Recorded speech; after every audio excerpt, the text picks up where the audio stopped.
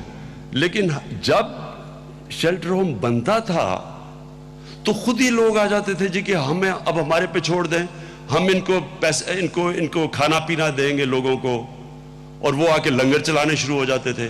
کسی بھی shelter home پہ ہمارا گورنمنٹ کا پیسہ نہیں خرچ ہو رہا, سارے خود ہی لوگ آ کے لوگوں کو پیسے دے رہے ہیں.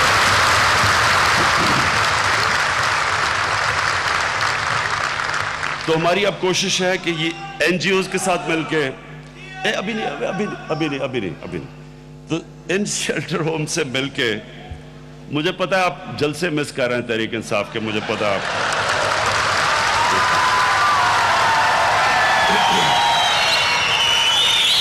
اچھا,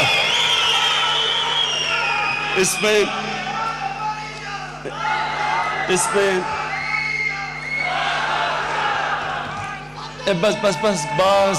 بس ابھی میں نے یہ آپ کو پورا پروگرام بتانا ہے, اور یہ بڑا ضروری ہے کہ آپ نے پلیز سننا ہے. یہ پہلی دفعہ پاکستان میں اس طرح کا پروگرام آ رہا ہے, اور انشاءاللہ جب ہمارا ایک عظیم ملک بن جائے گا, آپ یاد رکھیں گے اس دن کو جس دن ہم نے یہ لانچ کیا یہ پروگرام. اسٹریٹ چلڈرن, بچے جو سڑکوں پہ ہوتے ہیں, ان کے لیے ہم یہ پبلک پرائیویٹ پارٹنرشپ کریں گے ان کے ساتھ, ان کے لیے. پھر یہ خانہ بدوش لوگ ہوتے ہیں جو جب سردیاں پڑتی ہیں تو پہاڑوں سے نیچے آ جاتے ہیں نوکریاں ڈھونڈنے کے لیے, ان کے لیے. پھر جو ٹرانسجینڈر ہیں, خواجہ سرا, ان کے لیے بھی ہم نے فیصلہ کیا کہ ان کے اوپر ان سے بڑا معاشرہ پتہ نہیں بڑا بری طرح ان کو ٹریٹ کرتا ہے. انشاءاللہ ان کی بھی ہم مدد کریں گے. اور یہ بانڈڈ لیبر, بھٹوں کے اندر کئی جگہ بڑے بچوں کو زبردستی کام کیا جاتا ہے, تو ادھر اس کے لیے بھی یہاں سے پوری ہم موومنٹ شروع کریں گے. اور کئی دفعہ ڈیلی ویجرز ورکرز آتے ہیں بیچارے, آپ دیکھتے ہیں بیٹھے ہوئے ہوتے ہیں, اگر نوکری نہ ملے, برے حالات ہو, تو وہ بیچارے, ان کے لیے بھی یہ اسی تحفظ پروگرام سے انشاءاللہ مدد کریں گے NGOs کے ساتھ مل کے. پھر ہم نے فیصلہ کیا ہے کہ یہاں بیت المال فنڈ کرے گا 10,000 یتیم بچوں کو. اگلے 4 سال میں یہ ٹارگٹ رکھا ہے ہم نے بیت المال کے لیے کہ اگلے 4 سال میں 10,000 یتیم بچوں کے لیے انہوں نے ہومز بنانے ہیں, جس طرح سویٹ ہومز ہیں انہوں نے وہ بنانے ہیں. ہم نے آپ کے لیے یہ جو ہیلتھ پالیسی ہے اس کے 2 پہلو ہیں. جو ہمارا انصاف کارڈ کی جو میں بات کر رہا تھا, وہ 38 ڈسٹرکٹس کے اندر 33 لاکھ لوگوں کو اگلے 4 سال میں کور کریں گے, اور اس میں 33 ارب روپیہ ہم نے یہ انصاف انشورنس کے اوپر ڈالا ہے. اور دوسرا, اور جو انصاف کارڈ جن کو نہیں ملے گا ان کو ہم تحفظ پروگرام کے نیچے ان کے لیے بھی ہم ہیلتھ کوریج پرووائڈ کریں گے. پھر آ گیا جی یہ پاکستان کا بہت بڑا ایک ایشو ہے, اور وہی جو سٹنٹنگ میں نے آپ سے شروع میں بات کی تھی. ہم نے اب 9 پالیسیز بنائی ہیں سٹنٹنگ, یہ نیوٹریشن کے لیے, غذا لوگوں کی ٹھیک کرنے کے لیے, کیونکہ اس کا بہت بڑا اثر جا رہا ہے معاشرے پہ. ہمارے بچوں کو غذا ٹھیک نہیں ملتی, اور خاص طور پہ ماؤں کو, اور جس کی وجہ سے یہ بہت بڑا ایشو ہے. تو اس کے اوپر ہم نے اس کا ایک پورا پروگرام لے کے آ رہے ہیں. اور پہلے ہم نے سوچا تھا صرف کہ ان کو پیکج دیں گے جو نیوٹریشن پیکج ہیں, لیکن اب ہم نے جو سروے جو لیٹسٹ چیزیں پتہ چلی ہیں کہ ان کے لیے اسٹنٹنگ گندا پانی پینے کی وجہ سے بھی ہوتی ہے, تو ہم نے پورا اس پہ بھی کام کرنا ہے. اور پھر سینیٹیشن, یہ جو سیوریج سسٹم ہے, جو گندگی ہے, وہ کلین اور گرین پاکستان کے اندر وہ بھی پوری ساتھ ساتھ کیمپین چلائیں گے, کیونکہ وہ صرف غذائی نہیں ہے, گندا پانی بھی ہے اور اس کے ساتھ جو کہ گندگی ہے. پھر ہم نے بیسک ہیلتھ یونٹس کے اندر ہم نے ڈی ورمنگ, یہ جو کیڑے ہو جاتے ہیں پیٹ پہ بچوں کے, اس کی ڈرگز دینی ہے, آئرن اور فولک ایسڈ جس کی کمی ہوتی ہے, مائکرو نیوٹرنٹس, سپلیمنٹس, انیمیا ہوتا ہے ایک بیماری ہوتی ہے تو اس کے لیے, بریسٹ فیڈنگ کی اس کی ہم نے پوری اویئرنیس شروع کرنی ہے. اور ایک اپنے پرائم منسٹر آفس میں ایک پہلی دفعہ, کیونکہ یہ اتنا بڑا ایشو ہے نیوٹریشن کا, ایک ملٹی سیکٹوریل نیوٹریشن کوآرڈینیٹنگ باڈی بنانی ہے, یعنی کہ جو سارے پاکستان میں نیوٹریشن کا ہم جو پورا دھیان رکھیں گے وہ میرے پرائم منسٹر آفس کے اندر ایک جگہ ہوگی, آفس ہوگا. اب میں اس کی وجہ دیکھیں ایک چیز ایک چیز دیکھیں, ہم نے سروے کروائی, دودھ آ رہا تھا شہروں کے اندر, اور دودھ کی ہم نے پنجاب کے اندر ہم نے وہ انسپیکٹرز کو بھیجا ٹیسٹ کرنے کے لیے دودھ. آپ کو خوف ہوگا یہ چیز سن کے, تقریباً 75% جو کھلا دودھ ملتا ہے آپ کو وہ پینے کے قابل نہیں ہے. 75%. کئی جگہ ایسی چیزیں دیکھی, ایک شہر کے اندر جب کیا تو وہ سارا شہر جو وہ سمجھ رہا تھا وہ دودھ پی رہے ہیں, وہ دودھ ہی نہیں تھا, وہ کوئی واشنگ مشین میں پاؤڈر ڈال کے چیزیں بنائی جاتی تھی جس میں وہ انگریڈینٹس ہی نہیں تھے جو دودھ میں جو بیچارے بچوں کو ملتے. آپ سوچیں کہ کتنا بڑا ظلم ہو رہا ہے ہمارے بچوں سے. بچوں کو اگر دودھ ہی صحیح نہیں مل رہا تو آپ دیکھیں کہ اس کا کتنا بڑا امپیکٹ ہمارے فیوچر پہ جا رہا ہے. اس لیے یہ بہت سیریس ایشو ہے. دودھ کے اوپر ہم نے فیصلہ کیا 2 شہروں کے اندر, تو اسلام آباد اور لاہور سے ہم شروع کر رہے ہیں ایکسپیریمنٹ کہ ہم نے کیسے دودھ کے اوپر کنٹرولز لے کے آنے ہیں تاکہ لوگوں کو دودھ صحیح ملے. لیکن جو اب تک دودھ مل رہا ہے, پھر ہم نے خواتین کے لیے ایک ہم نے ان کو کس طرح ہم نے ان کی مدد کرنی ہے. تو ایک ہم نے طریقہ یہ ہے کہ گاؤں کے اندر, اور خاص طور پہ جو غربت اس وقت پاکستان میں بڑھتی جا رہی ہے وہ دیہات کے اندر ہے, تو گاؤں کی عورتوں کو ہم نے کیسی مدد کرنی ہے. تو ہم نے ان کے لیے بکریاں پرووائڈ کرنی ہیں تاکہ ان کو دودھ ملے, بچوں کو دودھ ملے, اور سن ایک اور چیز دینی ہے, اور دیہات میں عورتوں کو دیسی مرغیاں دینی ہیں.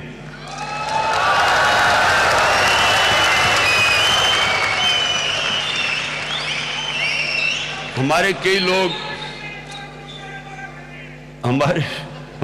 لوگ شہروں میں ان کو اندازہ نہیں ہے. یہ ساری دنیا میں ٹرائیڈ اینڈ ٹیسٹڈ ماڈل ہے کہ غریب لوگوں کی نیوٹریشن, ان کو غذا بہتر دینے کے لیے, ان کی آمدنی بڑھانے کے لیے مرغیاں اور بکریاں, یہ 2 ایسی چیزیں ہیں جس سے انشاءاللہ بڑا دیہات میں فرق پڑے گا. پھر ہم نے